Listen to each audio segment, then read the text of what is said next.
શ્રી ગણેશાય નમઃ. વક્રતુંડ મહાકાય સૂર્યકોટિ સમપ્રભ નિર્વિઘ્नं કુરુ મે દેવ સર્વકાર્યેષુ સર્વદા શુભકાર્યેષુ સર્વદા. વિઘ્નેશ્વરાય વરદાય સુરપ્રિયાય લંબોદરાય સકલાય જગદ્વિતાય નાગાનનાય સ્તુત્યગ્નવિભૂષિતાય ગૌરીસુતાય ગણનાથ નમો નમસ્તે. ઓમ ગમ ગણપતે નમઃ. શાંતાકારં ભુજગશયनं પદ્મનાભં સુરેશં વિશ્વાધારં ગગનસદૃશં મેઘવર્ણં શુભાંગં લક્ષ્મીકાન્तं કમલનયनं યોગવિદ્યાનગમ્યં વંદે વિષ્ણું ભવભયહરં સર્વલોકૈકનાથમ. ઓમ શ્રી ગણેશાય નમઃ. શ્રી કૃષ્ણ ભગવાનની જય. સત્યનારાયણનું વ્રત. શ્રી સત્યનારાયણનું વ્રત દર મહિનાની પૂનમે કરવામાં આવે છે. તે વ્રત જીવનમાં આધિ વ્યાધિ ઉપાધિ અને દરિદ્રતાનો નાશ કરી સુખ શાંતિ અને તંદુરસ્તી આપે છે. દરિદ્ર દ્રવ્યમાન બને છે. સંતાન વિનાનો સંતતિ પ્રાપ્ત કરે છે. ભયભીત મનુષ્યનો ભય દૂર થાય છે. ઈચ્છિત વસ્તુ પ્રાપ્ત થાય છે. આ વ્રત કરનારે પૂનમના દિવસે સાયંકાળે એક બાજોઠ ઉપર સફેદ વસ્ત્ર પાથરી તેના ઉપર સત્યનારાયણની છબી પધરાવવી, વચ્ચે ઘઉંના દાણાનો ઢગલો કરવો, તેના ઉપર પાણી ભરેલ તાંબાનો લોટો મૂકી ધૂપ દીપ કરી અને આ વ્રતની કથા વાંચવી. તેનાથી ભગવાન સત્યનારાયણની કથા જેટલું પુણ્ય હાંસલ થાય છે. અયોધ્યા પાસેના એક પવિત્ર તીર્થક્ષેત્ર નૈમિષારણ્યમાં તપ કરનારા સૌનકાદિક ઋષિઓ એકઠા થયા હતા. ત્યાં વેદવ્યાસના શિષ્ય સૂત પુરાણી પણ હાજર હતા. બધા ઋષિઓએ તેમને પ્રણામ કરીને કહ્યું, હે મહામુનિ, આજના કલિયુગમાં એવું તે ક્યું વ્રત કે તપ છે જેનાથી તેને ત્વરિત ફળની પ્રાપ્તિ થાય છે? શ્રી સૂતજી બોલ્યા, આ પ્રશ્ન એકવાર નારદજીએ ભગવાનને કરેલો. ત્યારે ભગવાને કહ્યું, એકવાર નારદજી ફરતા ફરતા મનુષ્યલોકમાં આવ્યા. ત્યાં તેમણે અનેક લોકોને પોતાના કર્મોથી દુઃખી થતા જોયા. આ જોઈ નારદજીએ વિચાર્યું કે આ બધાના દુઃખો કેવી રીતે દૂર થાય. તે વિચારતા વિચારતા તેઓ વિષ્ણુલોકમાં ગયા. ત્યાં તેમણે શંખ ચક્ર ગદા પદ્મ ધારણ કરેલા નારાયણના દર્શન કર્યા. તેમણે નારાયણની સ્તુતિ કરી વારંવાર વંદન કર્યા. વિષ્ણુ ભગવાને તેમના આવવાનું કારણ પૂછતા નારદજીએ કહ્યું, મનુષ્યલોકમાં સૌ કોઈ જુદી જુદી યોનિમાં ઉત્પન્ન થઈ અનેક પ્રકારના પાપ કર્મોથી દુઃખી થઈ રહ્યા છે, પીડાઈ રહ્યા છે. તો હે નાથ, આ બધાના દુઃખો દૂર કેવી રીતે થઈ શકે તે હું સાંભળવા ઈચ્છું છું. વિષ્ણુ ભગવાને કહ્યું, હે વત્સ, મનુષ્યલોક અને સ્વર્ગલોકમાં અતિ દુર્લભ અને મહાપુણ્ય આપનારું એક અતિ ઉત્તમ વ્રત શ્રી સત્યનારાયણ ભગવાનનું વ્રત છે.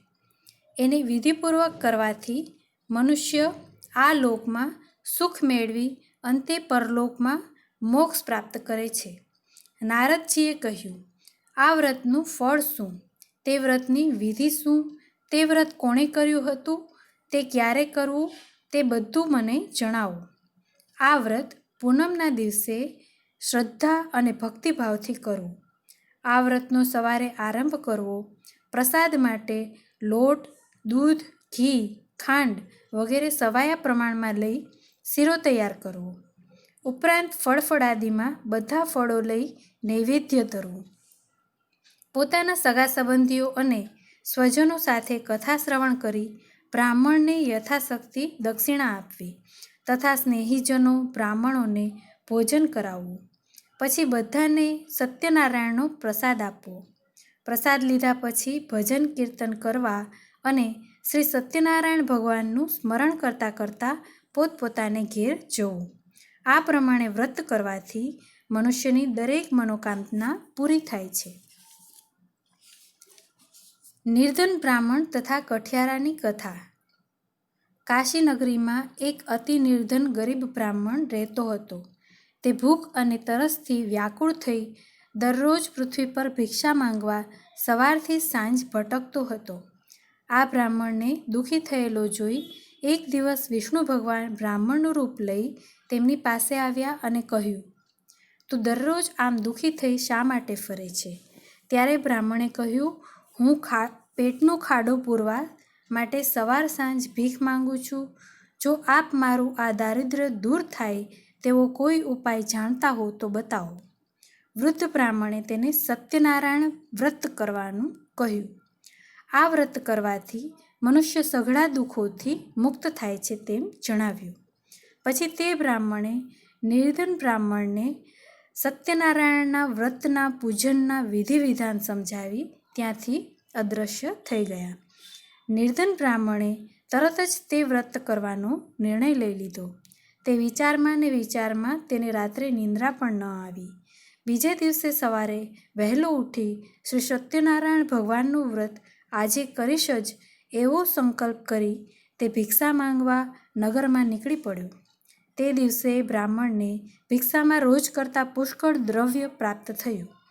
તે મનમાં ને મનમાં ભગવાનનો ઉપકાર માની ઘેર આવ્યો અને તે દ્રવ્યથી સગાવહાલા મિત્રો સહિત શ્રી સત્યનારાયણ ભગવાનનું વ્રત પૂજન કર્યું.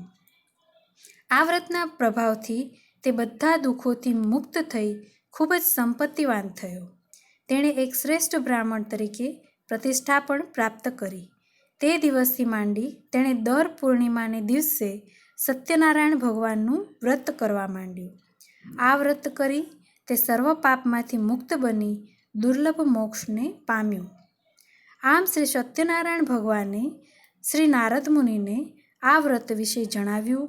આ સાંભળી સર્વ ઋષિગણ બોલ્યા, હે સુત્ત પુરાણી, તે બ્રાહ્મણ પાસેથી આ વ્રત કોણે સાંભળ્યું અને કોણે જાણ્યું? આ પૃથ્વી પર તે વ્રત કોણે કર્યું તે બધું સાંભળવા અમે આતુર છીએ. શ્રી સુતજી બોલ્યા, એક દિવસ શ્રેષ્ઠ બ્રાહ્મણ સતાનંદ પોતાના વૈભવ પ્રમાણે પોતાના કુટુંબીજનો સાથે શ્રી સત્યનારાયણ ભગવાનનું વ્રત પૂજન કરતો હતો. તે વખતે લાકડા કાપી વેચનારો એક ભેર જાતિનો કઠિયારો તરસ લાગવાના કારણે પાણી પીવા માટે તેના ઘર પાસે આવ્યો. તેણે એક લાકડાની ભારી ઓટલા પર મૂકી બ્રાહ્મણના ઘરમાં ગયો. ત્યાં તેણે બ્રાહ્મણને કોઈક દેવનું વ્રત પૂજન કરતા જોયું અને તે ત્યાં વ્રત કરવા માટે બેઠો. કથા સાંભળવા બેઠો. વ્રત સમાપ્ત થતાં તેણે નમસ્કાર કર્યા. બ્રાહ્મણને વંદન કરતાં પૂછ્યું, હે ભૂદેવ, આપ શેનું વ્રત પૂજન કરી રહ્યા છો? તે કરવાથી શું ફળ મળે છે તે જણાવશો? બ્રાહ્મણે કહ્યું, હું ભગવાન સત્યનારાયણનું વ્રત કરી રહ્યો છું. તેની કૃપાથી જ મને આ બધું ધનધાન્ય અને સંપત્તિ મળ્યા છે. કઠિયારાએ તે બ્રાહ્મણ પાસેથી વ્રતની વિધિ જાણી લીધી. પછી પ્રસાદ ખાઈ પાણી પી અને હર્ષ પામતો નગર તરફ ગયો. તે માથે લાકડાનો ભારો લઈ શ્રી સત્યનારાયણ ભગવાનનું સ્મરણ કરતાં કરતાં વિચારવા લાગ્યો, આજે નગરમાં જઈ લાકડાનો ભારો વેચી જે દ્રવ્ય મળે તે દ્રવ્યથી હું શ્રી સત્યનારાયણ ભગવાનનું વ્રત કરીશ. આમ સંકલ્પ કરી અને તે ધનવાનોના લતામાં ગયો. શ્રી સત્યનારાયણ ભગવાનની કૃપાથી તે દિવસે કઠિયારાને તેના લાકડાની બમણી કિંમત મળી. તે બમણા દ્રવ્ય વડે પૂજાની સામગ્રી ખરીદી પોતાના ઘેર ગયો અને પોતાના સગાવાલાને બોલાવી વિધિપૂર્વક સત્યનારાયણ ભગવાનનું વ્રત કર્યું. તે વ્રતના પ્રભાવથી કઠિયારો ધનવાન પુત્રવાન થઈ આ લોકમાં સર્વ સુખ ભોગવી છેવટે સ્વર્ગમાં ગયો. સાધુવાણિયાની કથા. પૂર્વકાળે ઉલ્કામુખ નામનો રાજા રાજ કરતો હતો. તે દરરોજ દેવ મંદિરે જઈ બ્રાહ્મણોને દાન દક્ષિણા આપતો. તેની પત્ની કમલમુખ પણ પતિવ્રતા સ્ત્રી હતી. એક દિવસ રાજા રાણી ભદ્રશિલા નામના નદી કિનારે બેસી અને સત્યનારાયણ ભગવાનનું પૂજન કરતા હતા. તે વખતે પુષ્કળ ધન લઈ વ્યાપાર કરવા માટે નીકળેલો એક સાધુ નામનો વાણિયો ત્યાં આવી પહોંચ્યો. તેણે વહાણને કિનારા પર લાંગરી રાજા પાસે ગયો અને બોલ્યો, હે રાજન, આપ આ શું કરી રહ્યા છો? રાજાએ કહ્યું, સંતાન પ્રાપ્તિ માટે હું શ્રી વિષ્ણુ ભગવાનનું પૂજન કરું છું. મને સંતાન પ્રાપ્તિ થાય તે માટે સત્યનારાયણ ભગવાનનું વ્રત કરું છું. આ સાંભળી સાધુ વાણિયાએ તે વ્રતની વિધિ જણાવવા કહ્યું. કારણ મારે પણ બાળક નથી.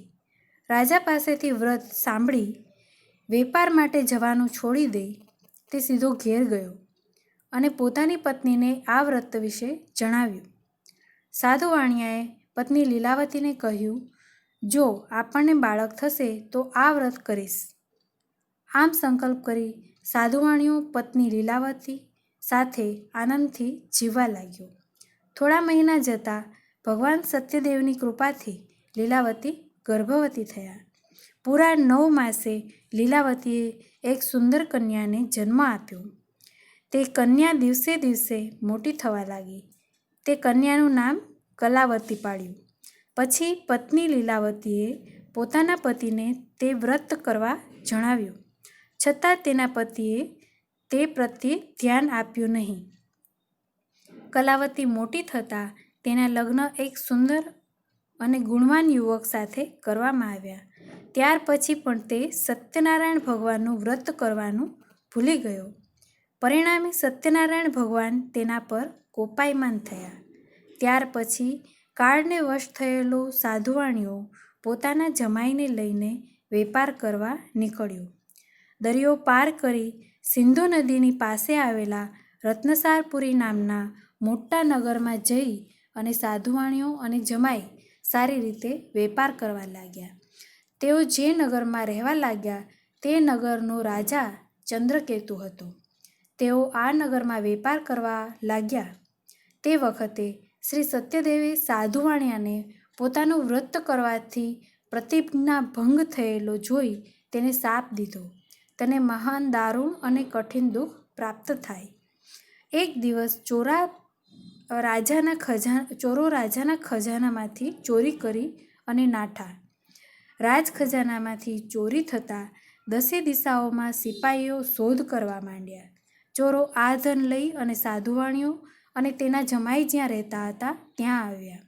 પોતાની પાછળ રાજાના સિપાઈઓ અને રાજદૂતને દોડતા આવતા જોઈ ભયભીત થયેલા ચોરોએ તે ચોરી કરેલું બધું ધન સાધુ વાણિયો અને જમાઈ જ્યાં રહેતા હતા ત્યાં નાખી અને જલ્દીથી ક્યાંક નાસી ગયા. રાજાના સિપાઈઓ ત્યાં આવી પહોંચ્યા અને ચોરાયેલું ધન આ બંને વણિક વેપારીઓ પાસે જોતા તેમના હાથે હાથકડી લગાવી અને રાજા પાસે લઈ ગયા અને બોલ્યા, હે મહારાજ, અમે આ 2 ચોરોને પકડી લાવ્યા છીએ. આપ આજ્ઞા કરો તેવી સજા અમે તેમને કરીશું. રાજાએ બહુ વિચાર કર્યા વગર તેમને કેદખાનામાં પૂરવાનું કહ્યું. સિપાઈઓએ તેમને બંનેને દોરડાથી બાંધી બેડીઓ પહેરાવી મોટા મજબૂત કેદખાનામાં પૂરી દીધા.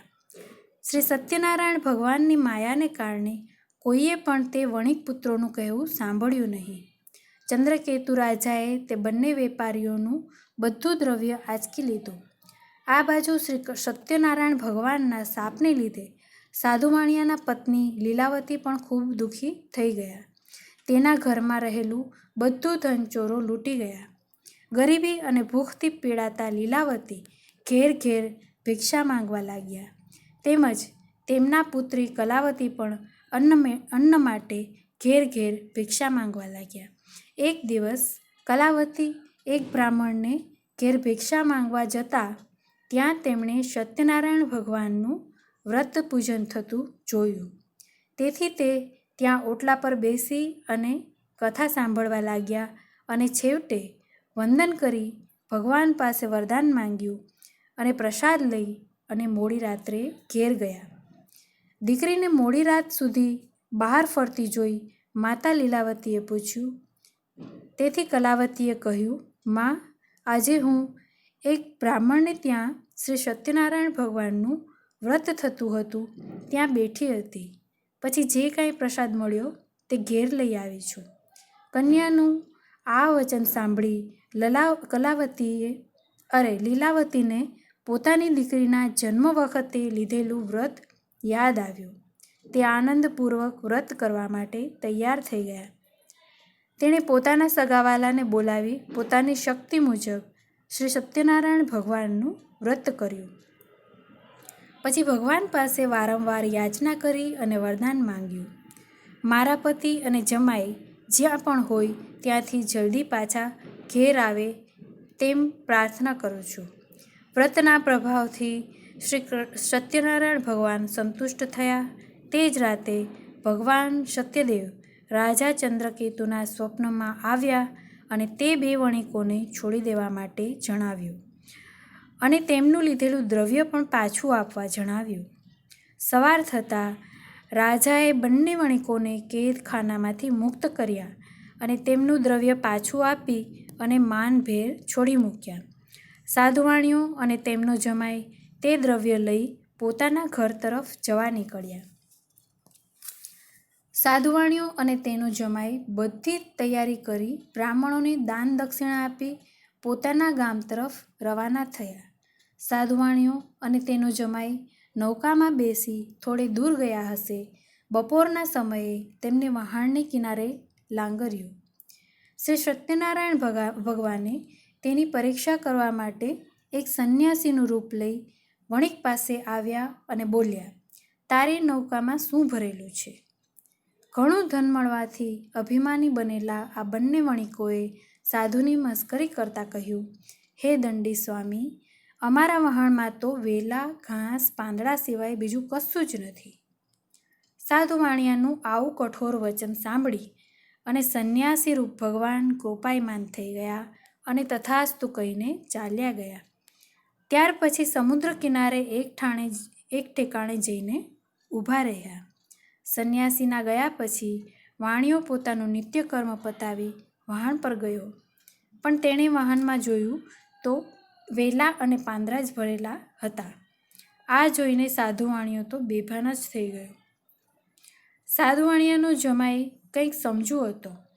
તેણે સસરાની આ હાલત જોઈ અને બોલ્યો, જંગલમાં રહેતા સંન્યાસીઓ દેવી શક્તિ ધરાવતા હોય છે. જરૂર પેલા સંન્યાસીએ જ શાપ આપ્યો લાગે છે. તેઓ સંન્યાસીને શોધતા તેમની પાસે જઈ પહોંચ્યા અને સંન્યાસીને જોઈ દંડવત પ્રણામ કરી અને કરગરી અને માફી માંગી. સાધુ વાણિયાને આમ કરગરતો જોઈ સંન્યાસી બોલ્યા, હે સાધુ વાણિયા, તું મારી પૂજા કરવાનું ભૂલી ગયો. તેથી મારી આજ્ઞાથી જ તને વારંવાર દુઃખ પ્રાપ્ત થયું છે. ભગવાનનું આવું વચન સાંભળી અને સાધુ વાણિયો તેમની સ્તુતિ કરવા લાગ્યો અને બોલ્યો, હે પ્રભુ, હું આપને ઓળખી શક્યો નહીં, મને માફ કરો. વહાણમાં મારું જે પહેલાં ધન હતું તે સર્વ પાછું આપો. ભગવાન શક્તિદેવ તેમને ઈચ્છિત વરદાન આપી અંતર્ધ્યાન થઈ ગયા. તેઓ ફરી વહાણ પાસે આવ્યા તો પોતાનું વહાણ અગાઉને માફક દ્રવ્યથી ભરેલું જોયું. ભગવાનની કૃપાથી પોતાની ઈચ્છા ફળતા સાધુ વાણિયાએ ત્યાં જ સત્યનારાયણ ભગવાનની પૂજા વિધિસર કરી પોતાના નગર તરફ જવા ઉપડ્યો. પોતાનું ગામ નજીક આવતા સાધુ વાણિયાએ પોતાના એક દૂતને પોતાના આગમનના ખબર આપવા માટે પોતાના ઘેર રવાના કર્યો. લીલાવતી આ સમયે સત્યનારાયણ ભગવાનનું પૂજન કરતી હતી. તે આ સમાચાર સાંભળી ઉતાવળે ભગવાનનું પૂજાનું કાર્ય આટોપી લઈ પોતાની પુત્રી કલાવતી સાથે ઝડપથી પ્રસાદ લેવાનું પણ બાકી રાખી અને પોતાના પિતા અને પતિને મળવા દોડી ગઈ. આમ પ્રસાદનો અનાદર થયો. આથી શ્રી સત્યનારાયણ ભગવાન ગુસ્સે થયા અને કલાવતીના પતિને તેના ધન સાથેના વહાણને સમુદ્રના જળમાં અદૃશ્ય બનાવી દીધું. જ્યારે કલાવતીએ પોતાના પતિને ન જોયો એટલે તે મહાશોક કરતી રડવા લાગી. અચાનક સાધુ વાણિયાને શ્રી સત્યનારાયણ ભગવાનનું સ્મરણ થયું. તેણે તરત જ સંકલ્પ કર્યો, મારું આ સંકટ દૂર થાય કે તરત જ આ ઘાટ ઉપર હું વિધિપૂર્વક શ્રી સત્યનારાયણ ભગવાનનું પૂજન કરીશ. આમ કહી સાધુ વાણિયાએ જમીન પર સાષ્ટાંગ દંડવત પ્રણામ કર્યા. આથી શ્રી સત્યનારાયણ ભગવાન સંતુષ્ટ થયા. ભક્તવત્સલ ભગવાને આકાશવાણી દ્વારા જણાવ્યું, તમારી પુત્રી મારા પ્રસાદનો અનાદર કરી તેના પતિને મળવા આવી છે. તેથી જ તેના પતિને તેનાથી અદૃશ્ય કરવામાં આવ્યો છે.